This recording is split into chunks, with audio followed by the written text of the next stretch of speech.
That's one way to slay a Christmas song. This brother-sister reunion will unwrap a family secret of royal proportions. Mom, are you a duchess? Well, I suppose it's time you learned the truth. I feel like I am in the middle of some fairy tale. There's something about this place. This is the best Christmas I've had in a long time. Scotland forever! A Merry Scottish Christmas on Hallmark. Hello, or Mick hello, and welcome to another episode of Stocking Stuffers. I am here again. As you heard, we are going north, and for me, we are going east, east and north up to Scotland, kind of, maybe, we'll talk about that, for a Merry Scottish Christmas. And obviously, as you probably gathered, I am not Scottish in any way, shape, or form, so therefore, I can't handle this by myself. I don't know what's real and what's not. I don't know if it is still a thing that you say in 2023 of asking a man wearing a kilt what he's wearing underneath. So therefore, I turn to the expert, not just an expert in all things Scotland, but also in movies and Christmas movies. It is the one, the only Kevin Matthews of Raiders of the Podcast. Kevin, tell us the proper way to say hello in Scotland. I am equally bemused by now, Emily. I think I should just say "Okay, the new." I think I should be wearing a kilt right now, right? And probably playing bagpipes at some point. Yeah. Yes, I fully expect at some point in recording that, like, I'm just going to jump because I'm going to hear you just take out bagpipes to play into the next intro. It's a thing that, like, everybody in Scotland does, right? Yeah, with a lunch of whiskey and biscuits every day, and obviously haggis for breakfast. Every morning, right? Like the same way I have cereal, you have haggis. Yes, every morning. If you don't have a full cooked breakfast, just put the haggis on the cereal. Just enjoy the haggis any way you can. Ooh, I like this. So like the fat of the haggis sort of becomes like the milk and softens like your cereal. Does that work?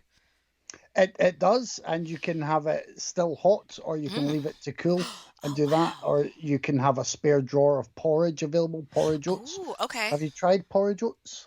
I can't say I have, no. That is, aside from the haggis chat, porridge oats are a very nice hearty breakfast, in all honesty. And you wash all of this down with a Mac mistletoe mocha, right? Yeah, you've always got to have your Mac mistletoe mochas. They'll probably be in small tartan cups as well. Yes. I know everybody listening thinks that we're joking, but like these are all things that happen in this movie, essentially.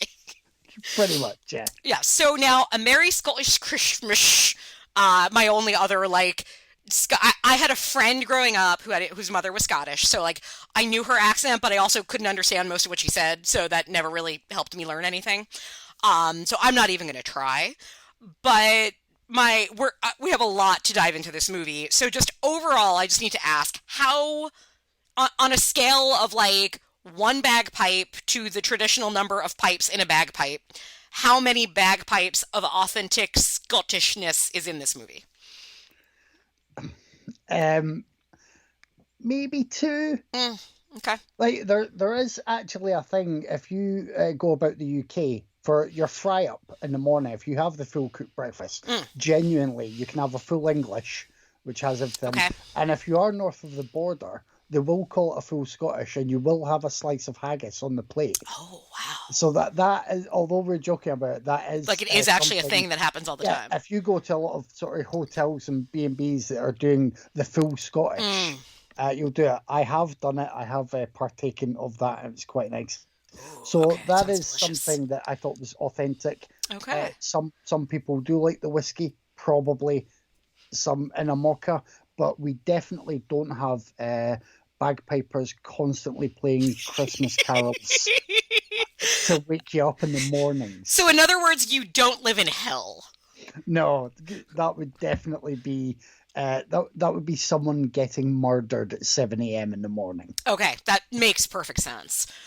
So I did pick this movie once I saw that it was there and I knew I could have you as a guest. I said, like, I mean, come on. It is a 2023 Hallmark original. Again, oddly enough, for some reason, I don't get the Hallmark Channel on my cable box, but I can DVR the Hallmark Channel, so it's a fun hack for anybody out there. So I recorded it that way and watched it, which meant I got to kind of check out a couple commercials, which is always fun when you're watching these movies. You have, some form of access to the Hallmark Channel and Hallmark movies.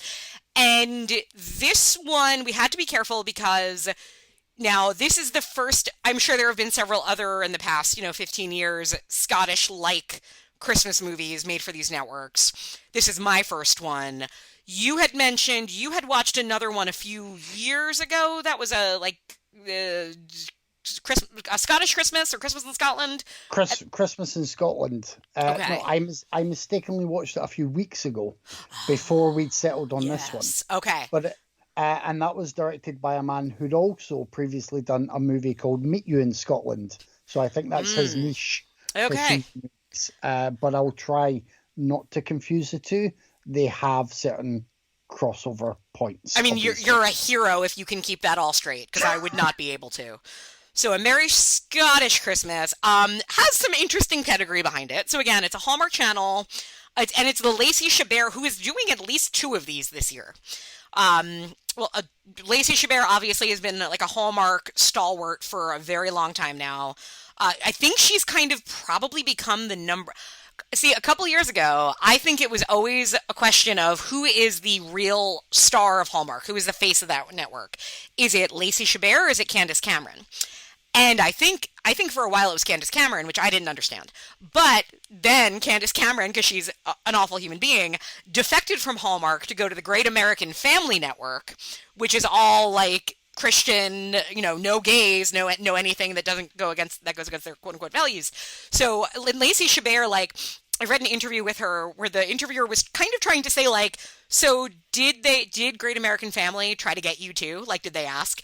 And Lacey Chabert knows how to give an interview. She knows what to say and what not to say. She seems like somebody who is very happy with Hallmark, who has said they've been with me. They were supportive of me when I was pregnant during filming. My kids have been to set. They've been great to me all this time. I have nothing but good things to say about Hallmark, and I have nothing to say about anything else. So I always kind of respect that about her, that I think she knows that this is a good gig for her. I think she gets kind of her pick of what to do. And for this one, I have to imagine this came about because of the, hey, we can get Scott Wolf to do one of these movies.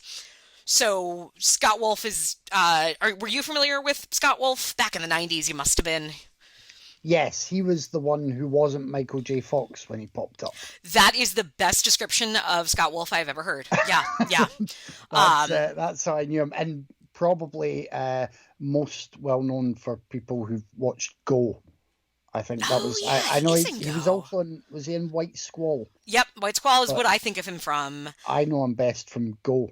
Yeah, he had a decent career. He never hit it huge. I think it seems like he doesn't. It seems like he kind of is in not soft retirement, but I hadn't seen him in a while. And him and Lacey Chabert were together in Party of Five way back when. So I guess it must have been hey, we can do a Party of Five reunion. Wait a minute, if we put these 2 actors together, it's a little weird because people know them as playing brother and sister. So we can't have them in a romance because that would be weird, I think, for people.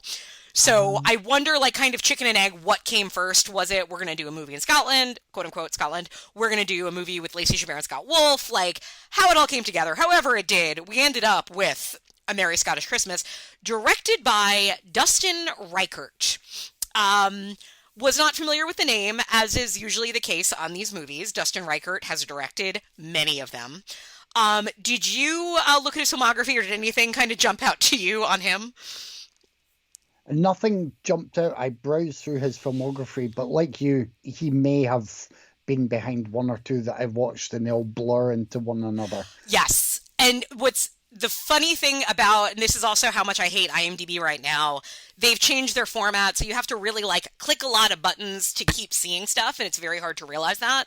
Because if you were to go to his page and look, you have to unclick buttons to get to what he directed. And yeah, the first dozen are all Christmas, Christmas, Christmas. And then you can see the turning point of when, because he clearly started, as most of these directors did, in low-budget horror. So there's things like Haunted Airplane, Ghost Rock, Essence of Echoes, these things. But one thing did stand out to me, and I needed to learn more. I don't know if you knew this was a thing. Apparently, in 2012, right before the world didn't end, we got a movie called Easy Rider 2: The Ride Home. No. That one passed me by.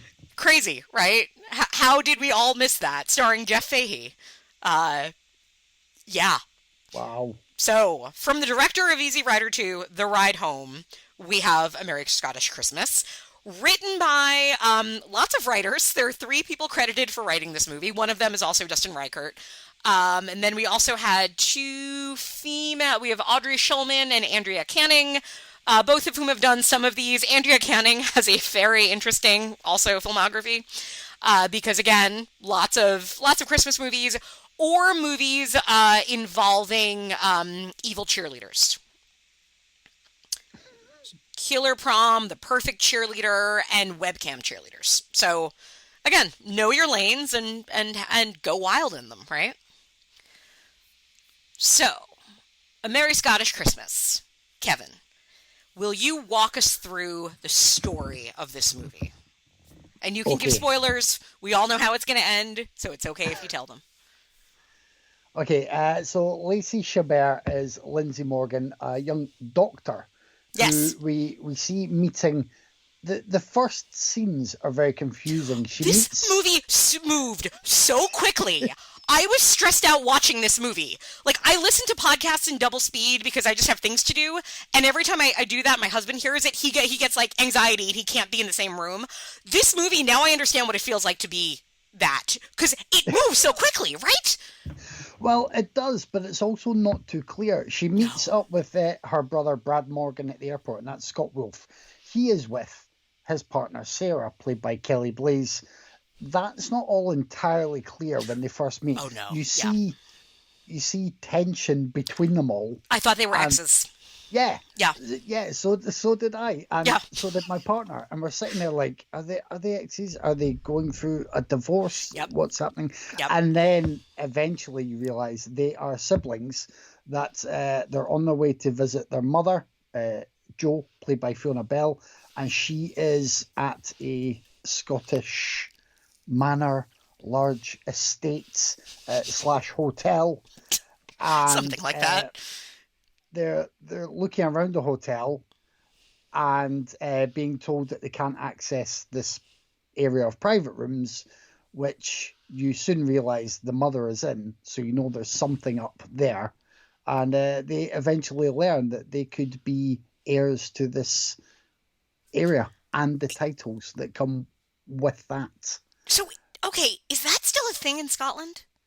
Well, I'm not entirely sure because, unfortunately, I'm not landed gentry, despite wearing the top hat and monocle today. Yes, I feel underdressed.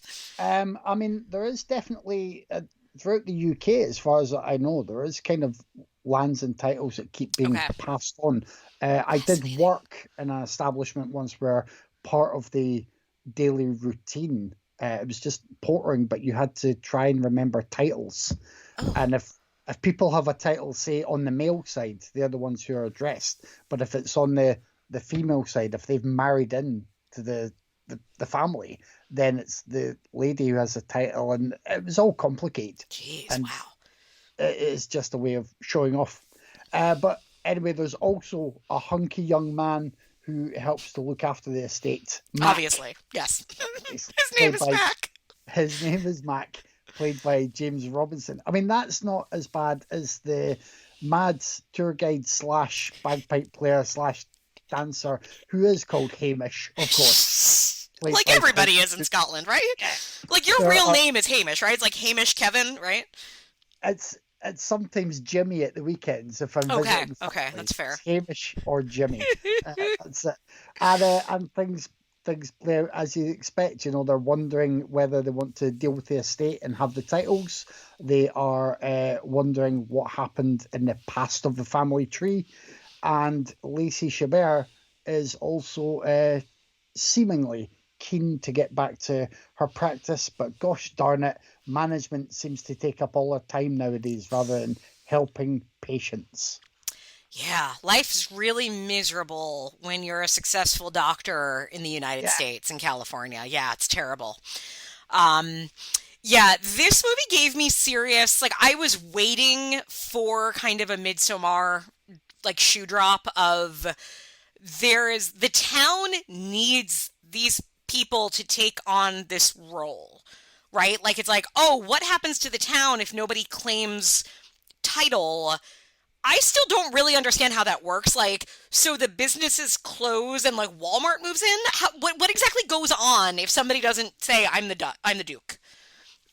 I mean, surely you could just make your way in there and claim like squatters' rights and wear a funny hat. And Couldn't say you just that's like elect a mayor and be like, hey, here's our mayor, so this person is gonna keep us doing exactly what we've been doing for the last 500 years? Yeah, I think it's all propaganda for trickle-down economics. Yeah, That it's doesn't the work. monarchy. These, no matter what you do, and I know it's the same with Disney. Like, it always comes down to like, oh no, but really it's about your birthright, which is just a terrible lesson to ever have in a movie. And it really like the conflict of this movie is essentially, we have this magical Scottish wonderland where we are king and queen. And we are like the May Queen. We win a dance contest, for goodness sake.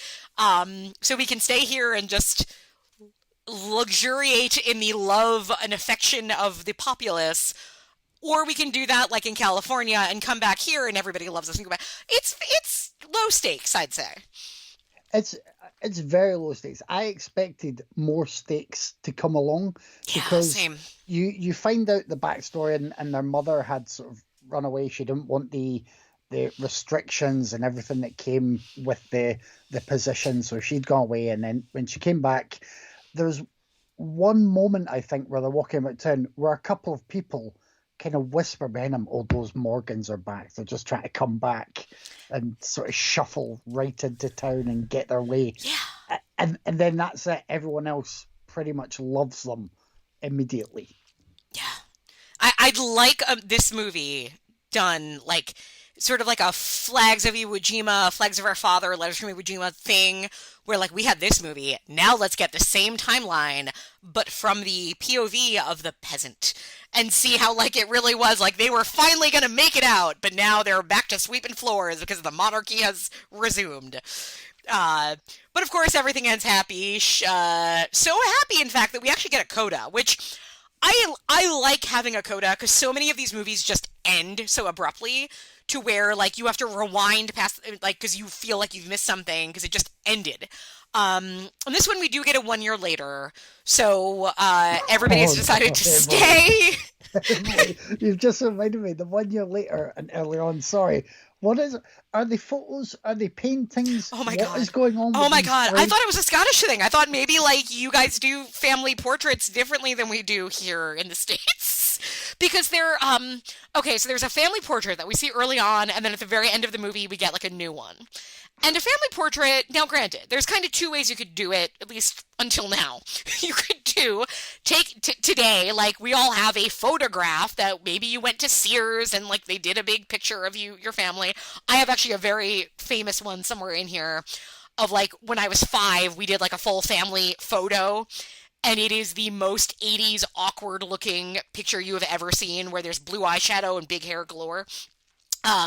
That's one way to do it. The other way, if you're like royalty, I assume, is that you sit for a portrait artist who takes out his brush and paints you in oil, and that grand painting hangs over your fireplace. What does this movie do? It kind of does. It's like it took both of those things and then like spilled milk on it and then said, okay, that's a picture. Yeah, it reminded me, I've seen those little videos of, I think it's people doing a tech challenge for themselves, taking a photo on a Game Boy Advance and then processing it later. Yeah. It was like that with Yeah. extra Mr. Potato Head. It's like uncanny valley strange. I don't know what that choice was. right? Because, like, these are usually very cheap things to do. Like, these are cheap movies. And granted, this one probably had a bigger budget than a lot of them just because it did have the big guns. They filmed in Europe. There was a lot more behind this than some of these more quickly made ones. But, like, how did that save money?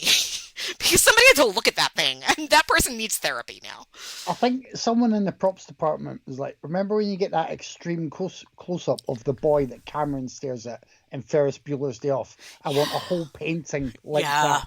Yep. It's off, and it will unsettle you. It but will. You can tell it's people. Kind of. And then someone was like, okay. Yeah, that's family. Okay. So yeah, and then within that we find out everybody is happy, and we even have a next generation, right? Because now we have the next Scott Wolf and his wife have a baby at the end, and I would like to know what human it was probably me as the peasant was sacrificed for that baby, right? Because they talk about like they've been having trouble, they've been doing IVF, it's not working, and magically at the end it's like our miracle baby. There was definitely some like Scottish black magic happening, right? Yeah, I mean, if we're lucky, they could have just sacrificed Hamish, but I can't remember if he might have been there at the end. He might have been about the final scenes. Oh, I like that. I'm going with it. That's how I'm going to take this movie now. So with all of that, let us dive into the tropes, because I will say one thing about this movie right off the top of the bat is that it is structured slightly different from these Hallmark movies, because your central relationship, there is romance, but if you had to say what is the most important relationship within this movie, what would you say? It's a brother and sister. Yeah. Right? Yeah. Right? It really is about Lindsay and not Michael J. Fox kind of rebonding and becoming siblings again. And I liked that. To me, that was a twist. I hadn't quite seen that as the focus of these movies. So I appreciated that was a little different on that front. It was something. So we have kind of split our lead in need of a lesson in two in this case. So the first one being the typical female lead in need of a lesson, which is Lindsay or Lacey. We can call her either, because I have a feeling they named the character that because it was this way they could say both and it would work. What was your thoughts on Lindsay as both a character and Lacey Chabert's performance? I thought she was okay. I really like Lacey Chabert. I think I'm happy for her to be the queen of Hallmark movies and the Christmas movies. She's a nice presence. Mm-hmm. She's sometimes a little bit kind of too sweetness and light, I think, but that's the sugary sweetness you get in these Christmas TV movies. As for her character, though, the lesson, all right, it's there, like, get back to being a people person, kind of, there's the family connection. I'm never a big fan of movies that are kind of family over everything. Yeah. Because that can be quite it does not pay back your medical bills. Yeah. And for some people, like, that can be quite there's quite a lot of toxicity that come from try to keep family bonds there that maybe shouldn't have been. So it's a typical thing, but I wasn't as big a fan of that side, nor did I think she needed a major lesson, because her and her brother had both had, I'm going to say misunderstandings, but when he accuses her of missing some party, she says, it was the night before my finals for like some exams. It's reasonable. Like, yeah, that is really She's reasonable. A doctor. Those finals were probably very hard. Yeah, I'm with you on Lacey Chabert. I think I don't think she phones these movies in. I think she does understand exactly what level of performance she needs to give for them. I think she is capable of giving much more interesting, dynamic performances. And we've like, just to call back Mean Girls, like, obviously she is, we've never quite seen her do that again because it doesn't belong in these movies. I would love to see her play the villain in one of these movies and not like a redeemable one. Like, have her maybe in like 10 years when she's older, have her show up as like the mean corporate boss who's bossing around like the Lacey Chabert of 10 years ago.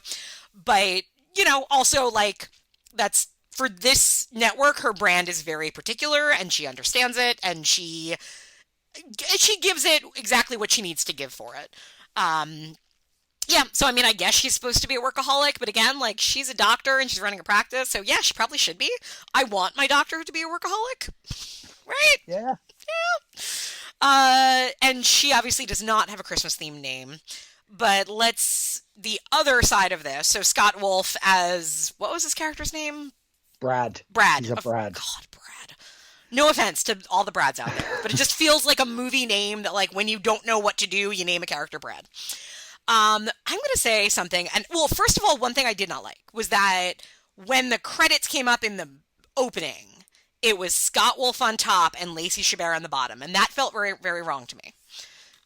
Because, A, this is more her movie than his anyway, but also, like, it's a Hallmark movie. Like, Lacey Chabert is the star of this thing. Like, why is he suddenly billed before her? But anyway, I want to say something that I don't want to come out the wrong way.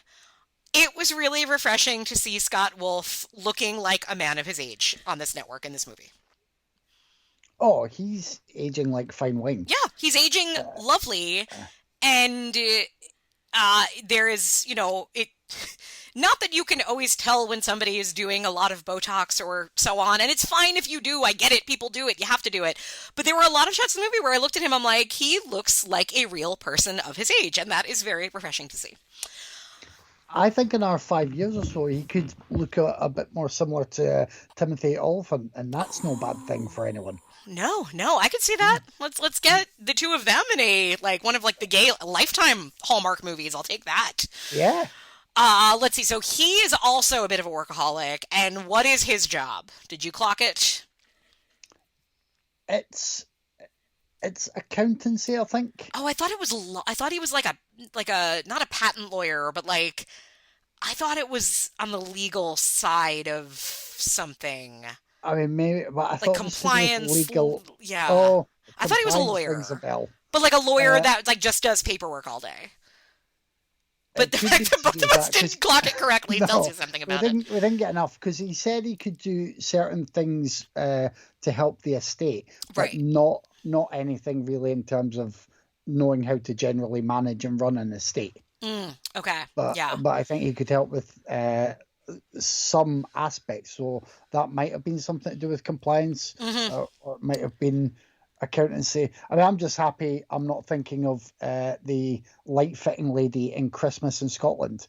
So I've not confused everything. You're doing great. Far. I just haven't remembered his exact job. Yeah.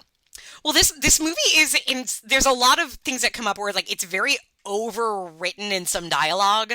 So there's some, and this is where I wonder if it was, because I see the script has two names and then it's also the director. And I wonder if the director here and there was no, we need to be clearer about our metaphors here. So there's one line that I caught that he says, and this is why I thought he was a lawyer, was, the statute of limitation runs out on everything, including rekindling relationships at Christmas, which feels like the way a Hallmark writer would write the way a lawyer speaks. But he, I guess, discovers that he'd rather be a duke or something. Sure, right? Yeah, and that, I mean, that gives him more time with his wife. I guess that was the idea. If you're a duke with your entire estate, then you generally have more time. You can just hang about at home. Yeah, I mean, isn't it? It's the dream of everybody to just not work. Yeah, just wear your fineries and have bagpipes around you every day. That is the price you pay. Now, we do have a love interest, and obviously our love interest is typically either a poor little rich boy or a handsome, kind man who works with his hands. This case, we get the latter, and as we said, the character's name is Mac Bell. So we didn't get a Christmas-themed lead name, but I think Mac Bell feels like it's supposed to maybe call something Christmassy to mind. Tell me about Mac. What'd you think of him?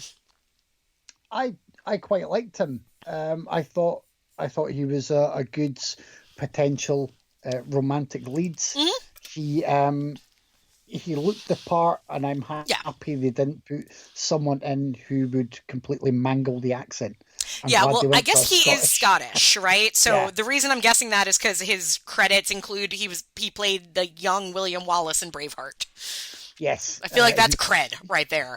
He was born in Glasgow. Okay.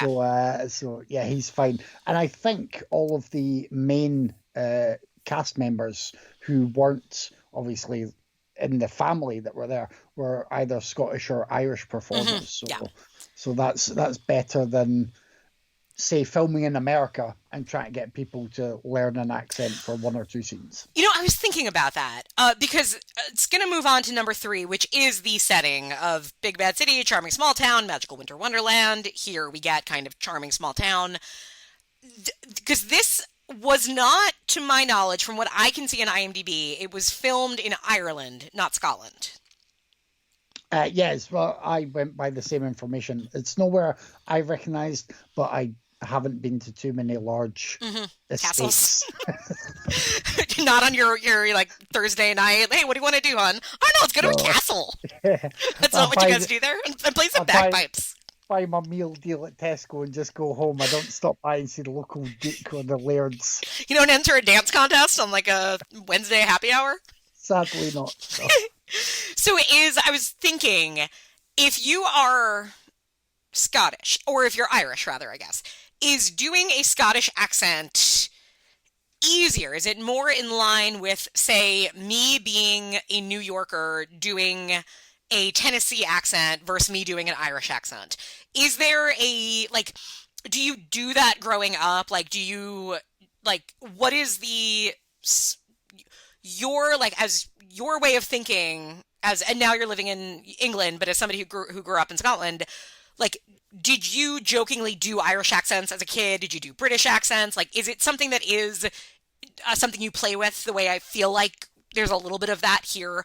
My husband and I constantly, we'll just say Pepperidge Farm cookies, or sometimes that is better, when we want to just do, New England accents. We know we're doing them terribly, but it's something that just, you do here because you kind of joke about it. Is it similar, but just all UK based by you? Well, I think so, but I used to do voices quite a lot when I was younger. But I was an only child, and I would entertain myself a lot. I had an imaginary friend who was British, and another one who was from Wales. I don't know if that's a typical thing, but yeah, I think if you're over here and talking about different people or different things you see on TV, you can do. That doesn't mean everyone will do them well. Sure, but you get more exposure to them. I wouldn't necessarily know if you were doing different regional accents and then you're telling me where they are. I'd probably just shrug and be like, okay, sure. I don't know. I don't know what that is. And I accept that in every American movie I watch. Sometimes someone will comment and say, yeah, but the accents were terrible for that area. I'm like, it all sounds Americanese to me. Right. That's generally fine. So we've got obviously Scottish accents, Irish accents, Welsh accents, and a variety of English accents. Oh yeah, kind of the Liverpool Scouse, the Birmingham, the Londoners, the white boy Cockneys in it. You could just rattle through loads. I'm not going to offend anyone else. There were 5 Spice Girls, and I believe they were all from different parts of England. So I get that. Yeah. All right, so the charming small town of this feudal Scottish kingdom that requires royal blood to maintain it. Seems like a cute place to live. Lots of pubs, lots of food, dancing. If I found out that I had inherited a title there, I would like to take that title. Yeah, I definitely would. It seemed like a nice, cute little place. Yeah. So moving on to number 4 is our dead parents or dead wife. In this case, now a little bit of twists and such. What were your clockings of the various dead elders in this movie? This is a sentence I don't want taken out of context, but I was disappointed there wasn't an immediate dead relative. Same. So I've been clocking it this year. This is a new thing I've added, is I am clocking at which point in the movie we hear the first reference of a dead parent, usually. And in this case, it was 17 minutes in, which is long. So far I've gotten 3 minutes, 2 minutes. So 17 minutes in, we get the dead brother, uncle. We get dead grandparents, actually. It's like, oh yeah, my parents died after you were born, because the kids are really pissed about the fact that their mother didn't tell them about her life before, and they're really mad that they were denied a relationship with their grandparents and dead uncle. which just seemed a little bit petty to me. Like, I don't know, like, people have different relationships with their grandparents, but, like, it seems like, I don't know, like, if my mother didn't want me to meet her mother, there's a reason for that. I don't know. But, yeah, no, I agree. Like, because we also get something in this movie that's kind of wild. We get divorced. Yes, well, I meant to ask you because I couldn't remember exactly what the situation had been with the father. He was a musician. Yeah, because when Joe left Scotland when she was 20, she didn't want to become Duchess. She left with this man who she fell in love with, and they were a folk band for a while in the States. And then I guess at some point they divorced. I don't remember where in the movie they tell us that. We learn it very early on because they talk about, like, I spent Christmas with Dad. But how old the kids were when they divorced, because I think that's supposed to be, like, kind of when their relationship fell apart. I don't know. But yeah, Joe and her husband, these kids' father, divorced, which is... I mean, they could have improved this film 50% if they just said he was a skater boy. She said, "See you later, boy." that would be very happy. True. So yeah, there is later on the love interest Mac Bell. Let's not forget his name is Mac Bell. He mentions that he has a dead dad, but that's way down in the movie, and it feels very like you could have said that earlier just because. It's not good enough, Emily. It's a minor dead dad. It is. I feel like what this movie did was it like tried to add up a lot of, because we don't have a primary dead wife or dead parent. So instead it's like dead grandparents, dead uncle, plus love interest dead dad together cumulatively, they can equal one dead wife. But I don't think that's really fair. The math nobody is defined by the loss in the way that they are in other Christmas TV movies. No, I'm with you on that. It is a problem. So no, number 5 is our sassy sidekick. Typically, this is a friend, a coworker, a sister. Usually it is female, sometimes gay man. In this case, I feel like there's a little twist going on here. Who do you think? I think there is a sassy sidekick. Do you, and who would you identify in that part? Well, the obvious choice might be bagpipe playing Hamish. That's who I thought. Yeah. And I wondered if they were going to do any more with. I think his name was it Graham? Is that the butler type? Yeah, maybe.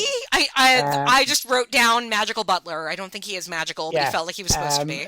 Right, yeah, I thought he might come into another category. So I think the strongest contender is Hamish, who has his moments of being lightly amusing, but he's drowning under a tartan tsunami of stereotypes just for every other minute he's on screen. Yeah, I feel like this is a case of an actor working really hard, and it's a tough gig. It's one of those things where, like, you see this in a lot of these kinds of movies where somebody is saying, all right, I feel like I am supposed to be the comic relief. So director Dustin Reichert, you're going to tell me when I'm doing too much, right? You're going to pull me in. Like, that's a director's job. And I think the director was like, yeah, sure, just do it. And then the director like looked over here and then they filmed the scene and the director was like, yeah, sure, we got to keep moving. So sure, I guess that was fine. Like, it feels like this guy is just going for it under the assumption that if he gave too much, somebody's going to tell him, and just nobody told him. So he just goes, and bless him for it. I appreciate it. But yeah, at times it is just exhausting. Yeah. I mean, when he first appeared, my partner thought he was a leprechaun. I wondered if he was going to prove to be a magical elf. And again, I don't want to spoil number 10 when we get to Santa Claus, but like, I thought he was going to be magical. Yeah. It fit to me and it made perfect sense, but a little disappointed that, spoiler alert, he's not, as far as we know, unless he was sacrificed for the birth of the magic baby. Number 6, evil woman or a male boss obsessed with the bottom line.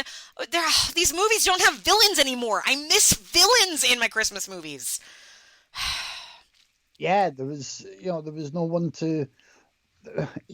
We've already discussed the sort of tension, the misunderstandings between the siblings. That didn't feel too far out of line for anyone. Even their resentment at the mother didn't feel too far out of line because, as you say, you're like, well, you can understand why someone might not mention everything. So even the tension that was there wasn't ratcheted up, and there was nobody to cast a shadow and put a spanner in the works. Right, and you have like a town that, oh, what does the town do if these people don't take ownership? Well, like, isn't there a greedy land developer standing like right on the other side saying like, well, I'm going to raise all of the grounds and destroy the pubs, and instead I'm going to start building a, I don't know, bagpipe factory, something. But no, we don't even get that. So it's like they just don't have bite anymore, and I miss that. Someone's son or daughter who may have been in line to be the stand-in if they failed, sort of causing havoc on the estate. Come on. We had it in the Princess movie, Christmas Switch movies. Why don't we have it here? So 7 is the montage, and thankfully we do get at least one. I only really clocked one, but I thought it was one that made it work for me. Do you remember the montage? I might have missed an extra one. Was it the whiskey tasting? It was the whiskey tasting. Yeah. Tell me about this whiskey tasting montage. Well, it's there's only so much you can do with whiskey tasting. It's very true. It's like not even tequila where you can do the lemon and the salt. Like, no, it's just you just take a shot. Yeah. So it didn't feel like the most lively montage. Yeah, I'm with you on that. I was happy when I saw it because I did think that ticks montage off. It did tick it. I can't recall any other. I think that was the only one. And they do. It's another strange scene that like is kind of and it feels almost like it was montaged after the fact of like they had filmed a scene of everybody doing it, and then they're like, no, you know what? We didn't do a montage. Let's do that here. We'll talk about the music when we get to music because the music in this is frantic and terrifying. And this montage to me, like somehow it feels both really fast and really slow motion at the same time, because the music is really quick and like they're doing shots, but then it's like slow motion tasting. The pacing kind of unnerved me. Sort of felt like that painting, I think. There was something uncanny happening, and I don't quite know what it was, but it was a little upsetting. Number 8 was slapstick, which I didn't catch much. Did you?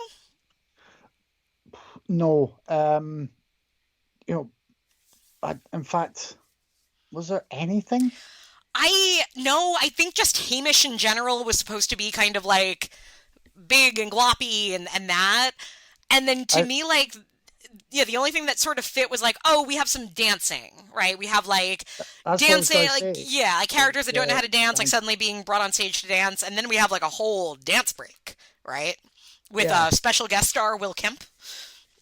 But but nobody went over. And how do I know Will Kemp? Because he's been in about 75 of these kinds of movies. See, what's funny, when he came on, so there's a scene like he's playing Mac's brother-in-law, and everybody's at the bar, everybody's dancing, having a good time, and this guy shows up, and you look at him, and you're like, oh, you're the romantic lead. Wait, who's who? Because to me, all of these men look exactly alike, and I face blindness them. But this guy comes in, and Lacey Chabert says to him, like, do I know you? And I immediately said, I'm like, oh, I bet they've done these movies together. And sure enough, the two of them have been in a few of Hallmark movies. I think, like some of which involve dancing. Like I think there was like a Christmas waltz and Waltzing in Christmas and a Waltz for Christmas and all those kinds of movies. Also, he was in two things that are near and dear to my heart. Spinning Out, which was the Netflix figure skating drama from a few years ago. All right, okay. And Step Up to the Streets. Oh, right. I'll know him from that as well then. Yeah, so he is a dancer and a, handsome guy who shows up in these movies. He as soon as he appears, I didn't make the connection that you did, but I did think, oh, he's going to be someone factoring into the plot somehow. Yeah. And I was completely wrong. Yeah, no, this movie is not nearly as complex as I think both of us overthought it to be. And on that note, number 9 is the sage old person. So in this case, I feel like there's two candidates, right? Because we have two people kind of over the age of 60 in this movie. One is Jo, our matriarch, who doesn't, like, she is sage with her daughter-in-law, right? She has, like, some moments with Scott Wolf's wife where she kind of gives her some advice. But the other one that, again, like, I really thought was going to be magical was the butler, cook, groundskeeper. Yeah. What was his title? Like, what is his job?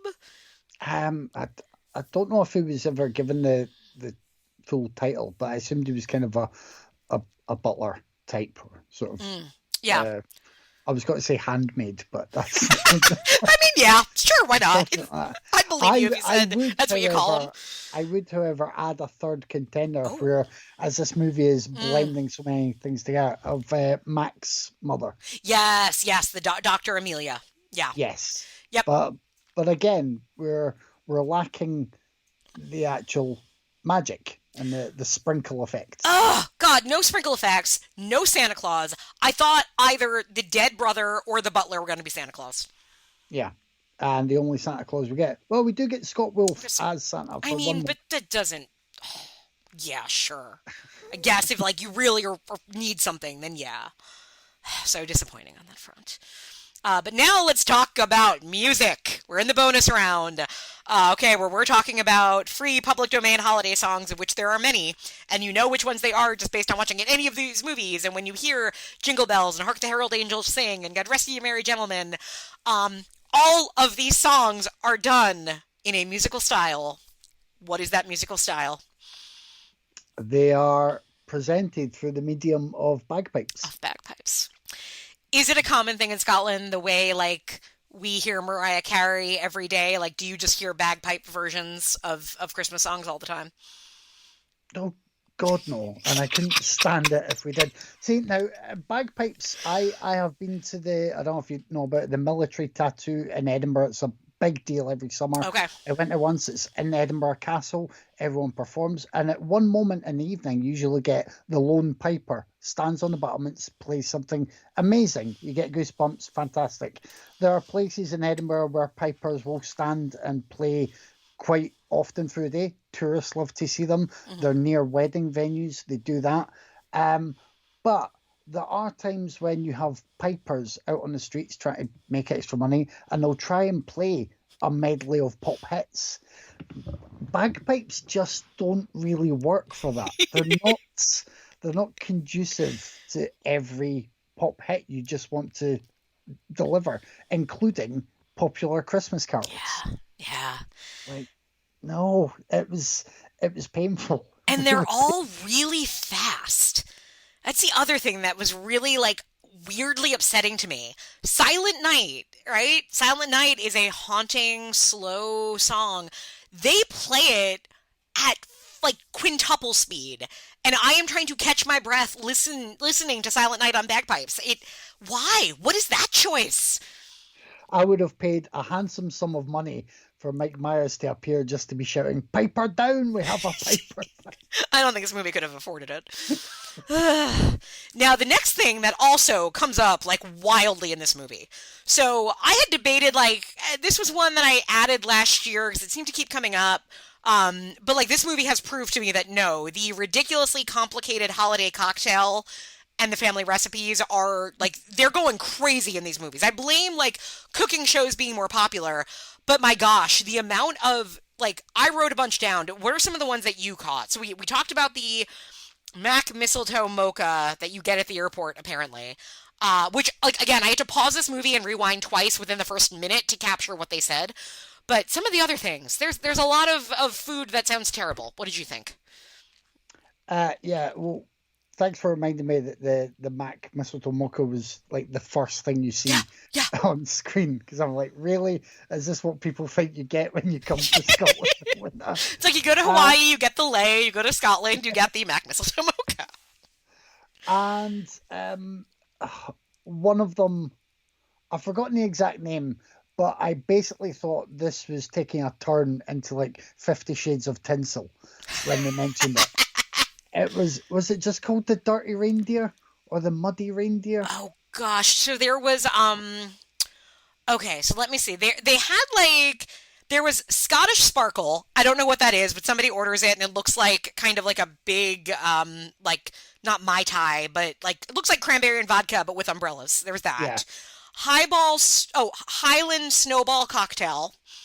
I don't know what was in that, but somebody orders that. some kind of cocoa reindeer thing. I guess they talk about how, like, when they were kids, they would eat hot cocoa and they would put, like, cookies inside of it. That was the one when they first mentioned it. I think they call it like the Muddy Reindeer. The Muddy Reindeer. It was the Muddy Reindeer. You're right. I couldn't catch what they said. Like, where is this film going? Because that was before you realised they were talking about cocoa and cookies. And that these are brother and sister. Yeah. I was like, who wrote this without context for what we then know is an innocent hot chocolate mess? Yeah. They had some drink at the bar that I didn't catch the name of, but actually looked good. It was like it looked almost like eggnog with whiskey, something like that. And it had like a cinnamon rim on it. Yeah, they didn't drink it. They're like, wow, this looks great, and then they put it on their table. The yellowish drink is, I think it was Advoca. Do you have Advoca in America? I'm not familiar with it. It seems like a kind of it's more like an old fashioned drink nowadays. Okay. But it's almost like I would say it's kind of an eggnog liqueur type thing. Okay. That's what it looked like. Bear in mind, I'm no longer a drinker, so I'm not up to date with these things. But yeah, it's and a Christmas time drink. People would have sort of Advoca available at parties and things. You would have a cheap Advoca lemonade. All right, that makes sense. I'm now thinking though in my head that like any one of these drink names with the word virgin in front of them actually sounds even dirtier. I'll have a Muddy Virgin Reindeer, please. There was also a lot of food. So we had, let's see, there was candy cane sugar cookies, Yule bread. And again, like with the sort of overwrittenness of this movie, when sage old magical butler is cooking and he gives Lacey Chabert a speech about making like a Christmas pudding souffle and how it's like a metaphor for a new start in life and all that. So again, nobody eats a bite in this movie, but there's a lot of food out there. Number 3 is our small business in danger. I mean, I thought like the whole town was in danger of something and I didn't understand what, right? Yeah, it's meant to feel that way. Yeah. Because they rely on the good fortune of the whole estate. Something like that. Now, product placement. Did this movie make you want to buy anything?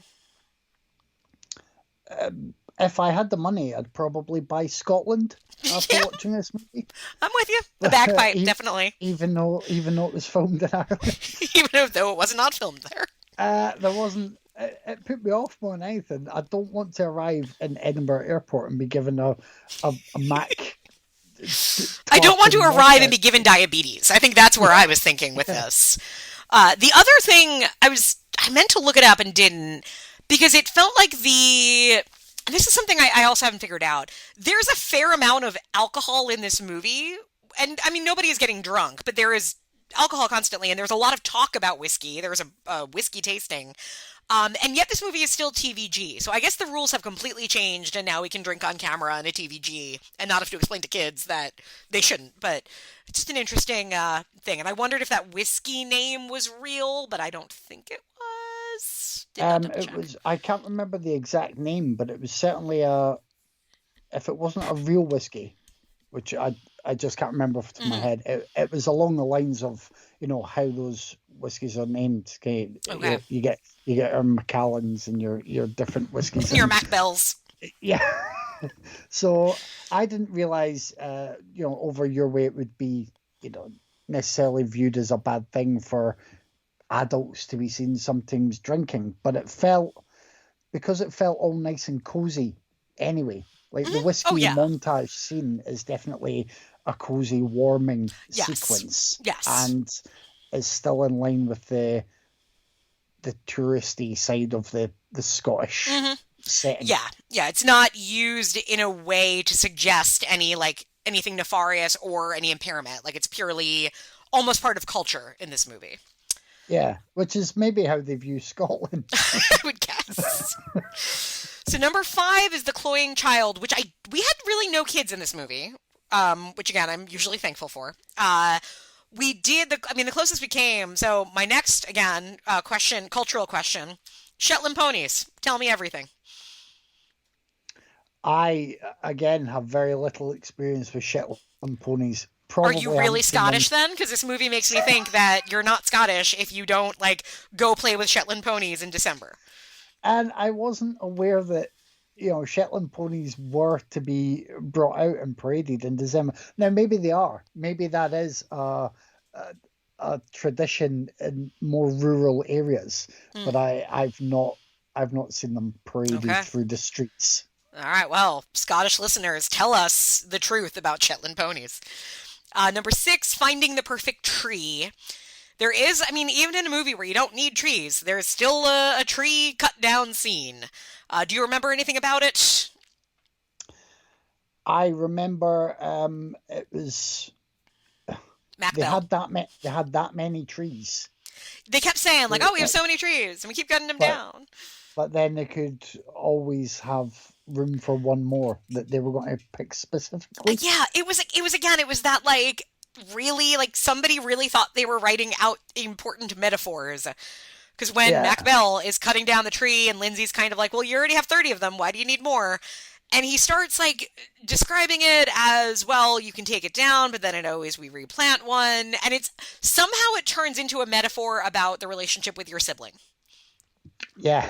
I don't know how, but it got there. So, number 7, my favorite one, empty coffee cup acting. I'm certainly not as good as you are at spotting this, but I gave Vicky your list as well. Oh, so excellent. we're looking, and every so often Vicky was just pointing and saying, Yeah. "There's nothing in that." Coffee cup!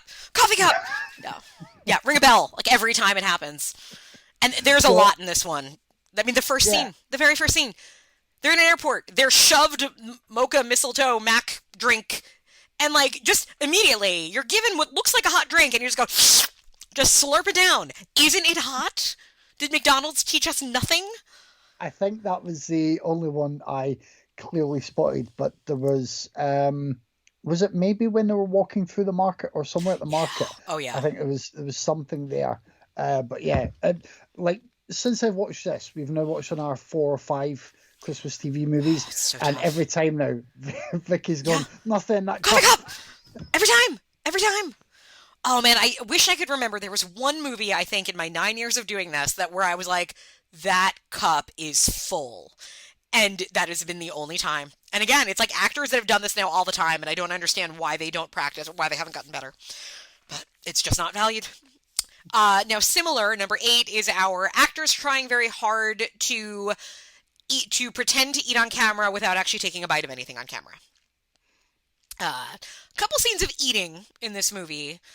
There's one where either I could not really clock it, where they're having their like big Scottish breakfast, and Scott Wolf has like, I don't know if he's just like puffing air in his cheeks or if he actually had like a bit of a scone in his mouth at the time, but he's working, so I appreciate that. But he's also like a real actor, so that might be why he didn't get the memo that he isn't supposed to actually eat anything. I think that's also to help illustrate the culture clash with Oh, that kind of like breakfast. So Right. I think, wasn't Butler Man explaining some of the ingredients? Yep. And then they were sort of mid-munch. Oh yeah. We debating had the whether to- wacky, this is what haggis is moment. Yep. There's one thing this movie also did was it had baking without baking. It had a lot of like, here, come and mix. And they're sort of start mixing, and then they're just standing there holding empty bowls and such, so that I'm just watching it thinking, like, you have to keep stirring if you want the right consistency. You are making it gummy now, and that bothered me. Let's see, number 9. We don't have Canadianisms in this movie, because it wasn't filmed in Canada, though it also wasn't filmed in Scotland. So I would like to ask you then, did anything jump out to you as this isn't Scotland, this is Ireland?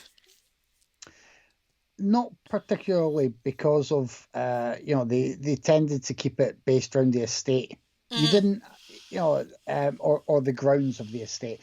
You only had the one trip really to the market, and even the pub felt like it was in the estate somewhere. So it was almost like their own pub. Again, what I would say to you is I was pleasantly surprised that I did feel when I watched Christmas in Scotland. I don't mean this to be a two-pronged podcast for you, but I felt that was more genuinely Scottish, and it turned out that was filmed in, at least partly, in Fife in Scotland. Oh, okay. So, folks, if you want the realer deal, check out Christmas in Scotland. Nothing jumped out at me here for seeming too out of place, but it kind of jumped out at me in Christmas in Scotland as feeling like, that might have been filmed somewhere really there, and I still had to check. So it's not as if they're just walking around the side of Arthur's Seat or Edinburgh Castle or anything like that. Yeah, it is nice though to see it, because I think it's funny. My husband joked to me when I said I'm watching A Merry Scottish Christmas. He's like, "So is anything filmed in Scotland?" Because then I said, I'm like, you know what? It's the Lacey Chabert Hallmark movie, so probably. Whereas if this was Lifetime, if this was one of the lower profile ones, because we know we've had those. We've had a royal holiday, a New York holiday that were very clearly in Canada. So this one being the higher profile, I'm like, I don't think they're going to fake. They would not have chosen to do a Scottish film if they weren't going to add some kind of genuine, authenticity to it, or reason for it to look slightly exotic to, us Americans. So I think because this is one, you can tell sometimes this is still a low budget movie by most standards, but for Hallmark, this is a higher budget. Yeah, and I think they can maybe maximize what they get out of it by, I mean, no guarantee, but I reckon we've seen a few on this theme recently, and I think they maybe, if they can access a location for a decent price for however many days or weeks, they can maybe go there, still film a bunch of different stuff, and you'll get them dotted throughout the year. I mean, look at what Charles Band did his whole career in the 80s to 90s, right? There was one castle in Romania that half of his movies were filmed in. There's got to be at least probably one, a very Scottish Valentine coming at some point, if it hasn't been already, and just different stuff that they can do there, which is, the way they want to do it's absolutely fine. Sure. And it gets the actors out to have a nice little trip. Yeah, and probably, presumably pump some money into this local town, and anytime filming like this happens somewhere, there's probably some downsides, but hey, if it's handled well, it can be a good little economic boost. So let's see, number 10, and we know that town needed it because they don't have a Duke and Duchess, so all these things are very important. Yeah. Number 10 is the warm weather watch. No, I don't know. You told me today it is December 3rd. You were telling me it is snowing. Now you are in England, not Scotland, but very close. There was snow on the ground in this movie. Are you able to walk outside in just a nice long sleeve shirt today? I wouldn't want to. No. Yeah. Unlike the characters in this movie. It felt a little warm, right? Yeah, it's and we don't usually have snow at the right time here. That's the thing. So this is kind of even colder than usual now, and we've had a bit of a spell just for a few days. But what we normally get is the cold, and we get the rain and the wind, and that's it. And particularly in Scotland, you don't necessarily, if you get snow, it doesn't settle because it's followed by a lot of rain. Okay. It's just, it's more not pretty miserable to look at. than, no, you don't often get, I can't remember the last time we had a full picture perfect white Christmas, but you're going to get that for these movies. Yeah. I mean, I'm never counting on them to do a good job with the weather particularly when it's set in Scotland. No. Yeah. They were wearing coats, and we're going to talk about coats in a minute, but the coats were never buttoned, so. Lacey Chabert's dress, she would just be an icicle. Yeah. Well, chilly. Not much coverage. So number 11 is old people aggressively matchmaking our leads. There was this wasn't quite as sometimes it gets pretty bad. Sometimes it's the mother just all but locking a door on two young people and forcing them to become a couple. And this one, I think everybody kind of wanted Lindsay and Mac Bell to get together. even though they live thousands of miles apart. But there was nothing that seemed egregious about it, I guess. If I'm No, remembering correctly. the pushiness came from Scott Wolf. True. Just saying, there you go. I have to go back inside to do something, and that was it. So it wasn't. Yeah, it didn't lock them together. It just encouraged Lacey Chabert to spend time with James Robinson. So with this handsome, tall man who seemed very good at things that she needed him to be good at. So yeah, right. Because even that, it was like, who's going to take care of the property? I don't know. The guy that's been doing it for 30 years and also happens to be kind of sexy. Like that all worked out well. And then number 12, last one, favorite fashion moment. So there's a lot of, this movie does a lot with clothing. There are a lot of choices. There are a lot of, and generationally, right? So Jo has a very nice way of dressing. She goes to see her old childhood friend who has this kind of like bohemian vibe about her with like kind of long flowy things, like a big chunky necklace. So there were things going on where I'm like, everybody's looking very pleasant in this movie. But for me, the big highlight, and this is often a thing that you find in these movies, but I was thinking, so when they first go on this trip, how long is this trip supposed to be? Do you remember? Because they're not supposed to be there through like the holiday. It's like supposed to be like a, what, 3-day, 5-day? Yeah, only a few days, kind of a weekend trip. Right. Initially, wasn't it? Because she has to make the decision to stay.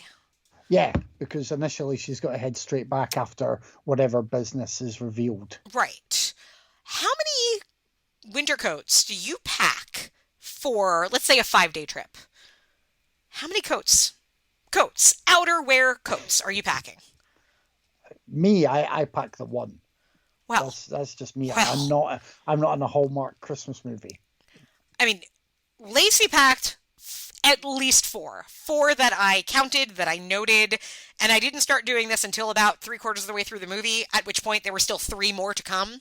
So I don't know what I missed, but she has a very, she starts with a red peacoat. At one point she's wearing a blue peacoat. Her mother has a lovely green peacoat that I kind of wanted. Then she has a black peacoat, and then a patterned, almost Scottish, maybe she got that one while she was there. I'll give her that. But it just seemed like a lot of peacoats. I would put it to you, with respect, Emily, that you must be wrong, because she arrived in Scotland with a very small suitcase on wheels. That's all we see. So that would never hold all those coats plus the rest of her clothes. I mean, she's a fairly small person, so presumably her peacoat size is probably small. But peacoats are thick. They take up room. They're wool. You try to stack them down in a suitcase. You're right. She would have needed like 7 suitcases for that. She would have. Because didn't she also have all the Christmas PJs in there as a gift? Yeah, there was a lot of Christmas PJs. You're right. Yeah. And then, I'm assuming a separate van brought the rest of the wardrobe. Maybe she commissioned a ship to go there ahead of time, because that could have even been more economical at that point. Yeah. So did you have a fashion moment? Was there, any of the kilts that jumped out to you? Well, yeah, it did actually. I don't want to sound obvious, but I thought Scott Wolf looked really good in his big final Duke and kilted Duke moment. I thought he wore it well, and I was kind of impressed that they managed to make it look fit for the party and nice and dressy and showy, but also it was quite tasteful and quite well done. And that's the kind of thing you really want in these movies. Like every one of these movies, you want a ball, right? You want some form of Christmas prom to happen where everybody gets to get really dressed up and look pretty. And it's one of those things that I remember years ago watching, I forget the movie, but it was a Lori Loughlin one. And I was able to clock the fact that her hair never changed the entire movie until the last scene. And I thought, wow, they actually filmed 90% of this movie probably over the course of a day, because you can't keep hair a certain way. But then it meant that the finale, when everybody was dressed differently and had their hair done differently, it was this wow moment of wow, look, everybody looks so good. So I agree. I think that ball let everybody look nice. You had other Scottish nobility there dressed to the nines. Lacey Chabert's green gown with kind of the the patterned overlay was very pretty. Again, not really winter ready, but yeah. Hopefully she had a nice cape or another peacoat for when she went outside. Oh, she'll have so many peacoats. So many peacoats. So many peacoats. So with all that being said, where did you land on A Merry Scottish Christmas, and do you recommend the people seek it out? I ended up liking it. I was kind of annoyed that I knew it wasn't hitting enough of the points that we cover when going through your checklist, because I thought we've done A Night Before Christmas. I couldn't remember. I think one of the Princess Switch movies. I can't remember if we've covered another, and they've never seemed to be the fully traditional Christmas. Yeah. movie. Oh, we did the Daenerys one. Why can't I? Last Christmas. Last Christmas. Yes. Yeah. So when this one started, I was like, Lacey Chabert's in it. We're hitting. Right. All This the has got to points be this the year. epitome. So other than that, like I was genuinely pleased to see Lacey Chabert in it. I think she is a sell for these movies. I think if people are used to watching these, they will see her name in it and be like, "Oh, I like her. I'll put this on." Yeah. So that's a plus. I thought Scott Wolf was like really. It was really nice to see him in this, and I generally like the leads. It does absolutely lean into the sort of the tartan-clad biscuit tin tourist version of Scotland. Yes. But that is, that's a thing that Scotland does itself. It's Yeah. a lot of money still goes through all these Highland areas with that kind of imagery and all that stuff being sold. So, you can't make your money from that for decades and then complain when other people use it Sure. to sell your area in movies. I think it was enjoyable, charming. Yeah. I would recommend it. The biggest bugbear was the constant bagpipe medley So of, many of bagpipes. Christmas songs. Like, yeah, if you can, mute the bagpipe and then just come back in a few seconds later for the dialogue. Okay, I wonder if they're trying to sell the soundtrack to this movie. Because I kind of appreciate that the music at least has a point of view. Because so often in these, like, it's the same recording used over and over again. You hear, like, that Noel, you're like, oh yeah, that was just in the other, I'm watching a waltz for Christmas. This was in a Christmas waltz. So I appreciate the fact that there was a little more thought behind some of the decisions on the filmmaking side of, okay, we're gonna, what is the score gonna be? Well, it's gotta be Scottish, gotta be bagpipes. Okay, it doesn't have to be all bagpipes. Nope, gotta be bagpipes. Okay. So you're right, it's not overly pleasant, but it did at least define this movie in a way, for whereas these movies are always so forgettable and so blend into one another, you had things that made it at least kind of gave it a stamp, which I appreciate. And I'd agree. I think this is not one that if you don't like these movies, this isn't a movie that's going to make you like these movies or that is going to appeal to you. But if you do watch these movies and you look for the ones that are actually made well, I think this is the exact kind of, it doesn't transcend the genre the way every now and then you get like a Three Wise Men and a Baby where you're like, wait, this is just good. It's not just good for being a Hallmark movie. It's just good. This isn't quite that, but for a Hallmark movie, it is good. Yeah. All right. Yeah, like I would happily accidentally watch this again. Yep. And I If feel it's like on if you did, and you then would. You can't find the remote control. Yep. And it wouldn't be a thing that's happened to me before where it's like accidentally watching it and like it's like I'm at 30 minutes in when I realize, wait, no, I've seen this before. Like this one I think you'd remember pretty quickly. Like, oh, no, I did watch this. This does have its own stamp. So that's all something. Yeah. And again, if you like peacoats, hey, have I got a movie for you?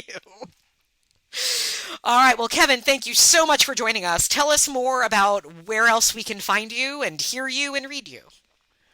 Oh, good grief. I am weekly with Raiders of the Podcast. We tend to just get together and try and often hurt one another with movie choices. So usually drop an episode every Saturday. I've had an ongoing discussion with Dave, who's our tech guy. Unfortunately, I think on our sort of feeds, it caps it at 25 episodes. I'm sure there's something that could be adjusted, a limiter, but So wherever you look for us, it shows the last 25 episodes. We've been going for about 6.5 years. So there are many more episodes than that. We've been weekly for pretty much 99% of that time. So you can always dig around and find me there. I try and do a daily movie review on my blog for ismansnumber.blogspot.com, and that really just helps me justify a lot of my viewing choices. I'm with you. And it's a memory aid for me. Like you say, you can easily watch films like this and get 20, 30 minutes in and think, oh yeah, I did watch this one like 3 years ago. So I do that. It's all, generally all Christmas movies at the moment, if I can find them. And once a week I'll do a video on YouTube. There's no editing involved. It's not polished. And it shows that I'll never be a TikTok professional. Nothing wrong with that. We have enough of those in the world. Instead, we need more Mac Bells. We need more Hamishes. We need more bagpipes. And so all of those things and more. Please follow Kevin. I'll put all of that in the show notes. And have yourself a Merry Scottish Christmas. Hit it.